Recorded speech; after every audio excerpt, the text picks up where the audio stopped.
buenas noches a todos en casa. Sean bienvenidos a este resumen informativo a través de Televisora del Táchira. Soy Gabriela Magilbray, @Gaby Magilbray en Twitter, también en Instagram. Les estaré acompañando durante el siguiente repaso informativo para dar un recuento por las notas más importantes del día a nivel regional, nacional e internacional. Como de costumbre, tendremos también la lectura de titulares por la web a través de diferentes portales digitales y también el repaso por las cifras del COVID-19 en el mundo a través del mapa de la Universidad Johns Hopkins en los Estados Unidos. Antes de iniciar, les recordamos las redes sociales de la televisora, están disponibles siempre para ustedes. @noticias_TRT en Twitter, @noticias_TRT para Instagram. Están allí en la parte baja de sus pantallas. Recuerden que es el canal de comunicación que existe entre ustedes y nosotros. A través de ellas pueden enviarnos mensajes, denuncias, reportes, también solicitar algún tipo de medicamento o ayuda que usted en cuanto a su salud pueda estar necesitando, o quizá un familiar, incluso un amigo. Este es el medio de comunicación que está siempre disponible para ustedes, está a su disposición. Y ahora sí, vamos a iniciar con el repaso por las noticias locales más importantes del día.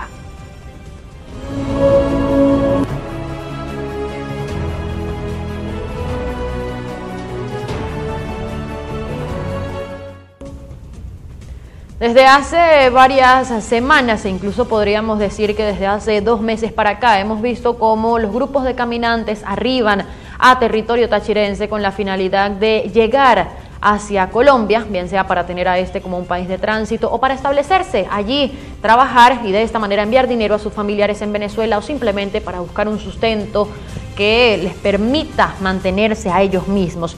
Este es el caso de la persona que estamos viendo en pantalla en estos momentos, Jesús Jiménez.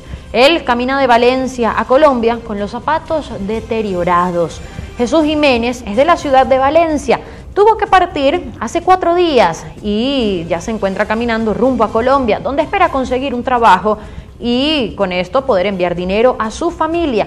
Tiene 4 hijos y una esposa que se encuentran pasando necesidades debido a la crisis económica que atraviesa el país. La esperanza que Jesús tiene en estos momentos es llegar a territorio colombiano, allí poder encontrar un trabajo en cualquier área, en cualquier sector que le permita ayudar de una u otra forma con dinero a su familia que queda acá en Venezuela.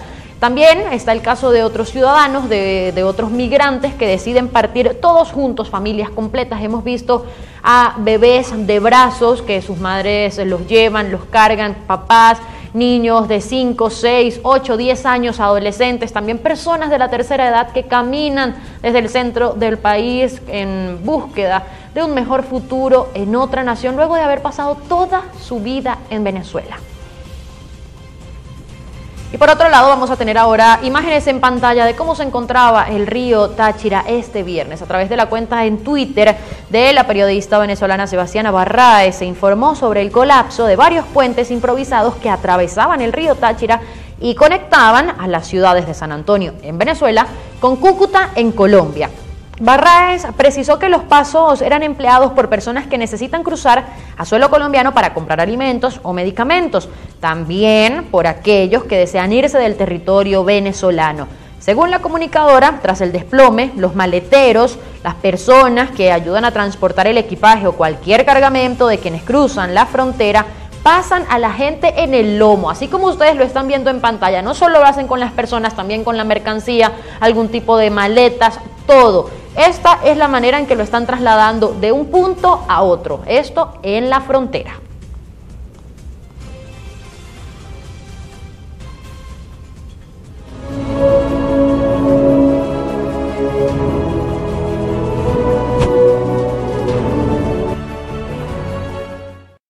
Tener un plan de previsión de la Celestial es pensar en la tranquilidad de su familia. Sin inicial, cobertura en Venezuela y Colombia. Contáctenos.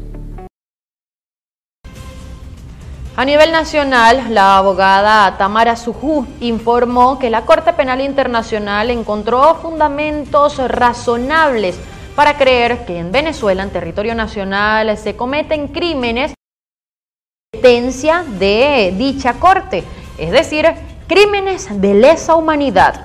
La demanda contra Nicolás Maduro, interpuesta ante la Corte Penal Internacional, ha recorrido un nuevo trecho. La fiscal Fatou Bensouda, a cargo del análisis preliminar de las acusaciones de violaciones al Estatuto de Roma, declaró este jueves que existen fundamentos razonables para creer que en Venezuela han ocurrido delitos de competencia de la Corte, es decir, crímenes de lesa humanidad. La declaración es trascendente y se suma a la cascada de señalamientos sobre violaciones de derechos humanos que se han hecho sobre el gobierno nacional, incluido sobre el demoledor informe de la Misión Independiente de Determinación de los Hechos presentado ante las Naciones Unidas en septiembre y que también fue bastante polémico y tuvo múltiples reacciones de todos los sectores. Por otro lado, y cambiando totalmente de tema, Alfredo Romero, director de la organización no gubernamental Foro Penal, informó y denunció que aproximadamente 50 presos políticos en Venezuela se encuentran con problemas de salud graves en estos momentos. En esa rueda de prensa en la que están observando las imágenes en pantalla, también solicitó apoyo a la Cruz Roja para atender ciertos casos, pero indicó que aún no han obtenido respuestas.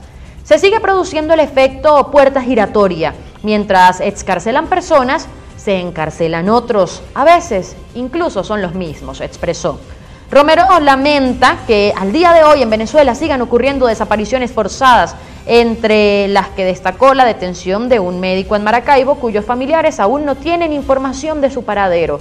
Con respecto al pronunciamiento de la fiscal de la Corte Penal Internacional, Fatou Bensouda, el día de ayer sobre crímenes de lesa humanidad en Venezuela, Romero explicó que la declaración de la fiscal es la conclusión de la fase 2 en torno al caso Venezuela 1 sobre crímenes de lesa humanidad desde el gobierno contra la ciudadanía.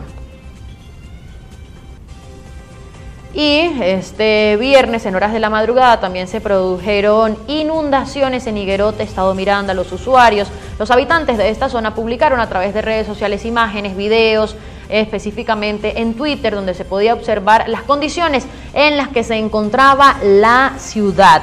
Ellos denunciaron sobre la inundación ocasionada por las fuertes lluvias que cayeron en la ciudad en horas de la madrugada de este viernes 6 de noviembre. Usuarios reportaron a través de Twitter que esta situación también fue provocada por el colapso del sistema de drenaje en esta localidad. Exigen a las autoridades competentes del gobierno nacional que realicen los mantenimientos correspondientes para el drenado de agua en las calles y así evitar que se repitan este tipo de desastres. Vemos a lo largo de estas imágenes la cantidad de agua, cómo se encontraba el nivel en estas zonas. Las personas estaban afectadas, muchas de sus pertenencias se pudieron dañar, se perdieron, y es precisamente por eso que están haciendo un llamado para que se solucione y no vuelva a ocurrir.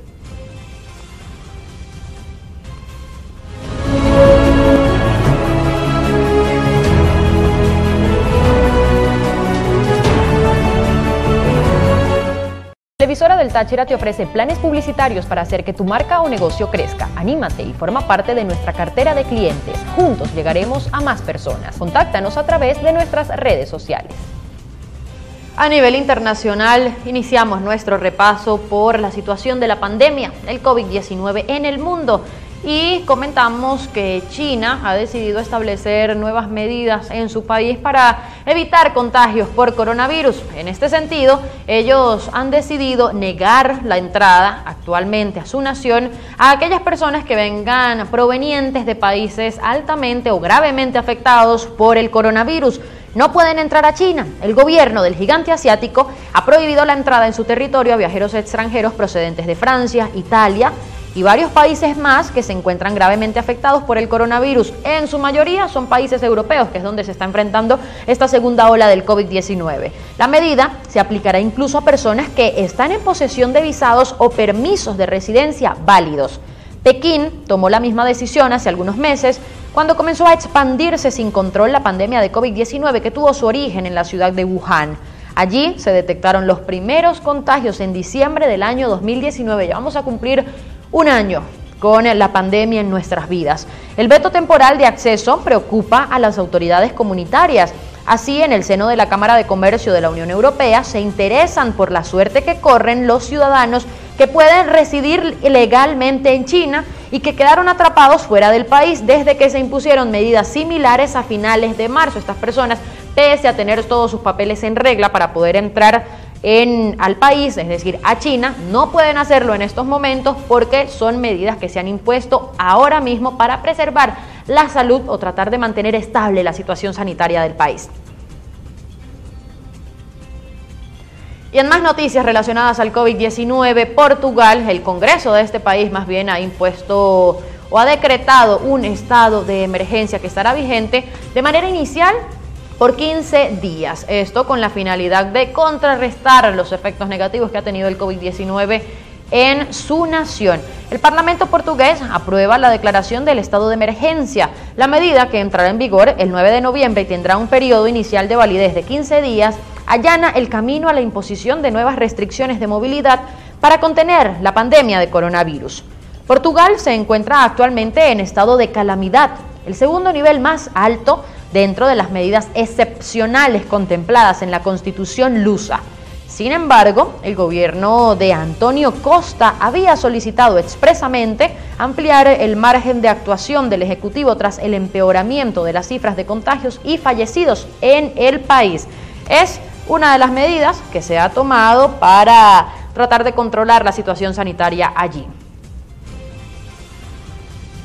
Y cambiamos de tema porque el ciclón ETA lamentablemente dejó muerte y destrucción en su paso por Centroamérica. Las inundaciones fueron protagonistas en los últimos días en esta parte del continente americano debido a este fenómeno natural que dejó una situación bastante lamentable como la que ustedes están observando allí en pantalla.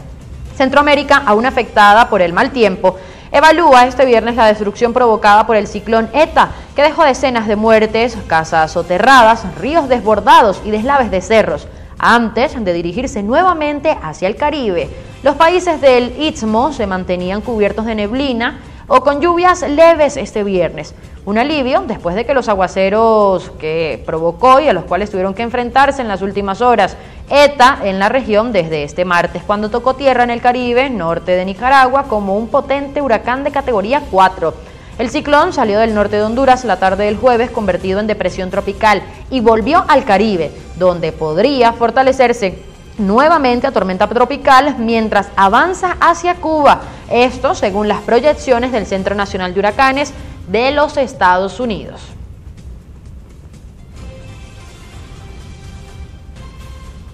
Y con el repaso por estas notas regionales, nacionales, también internacionales, los invitamos a una pausa comercial. Ya regresamos con más de nuestro resumen informativo.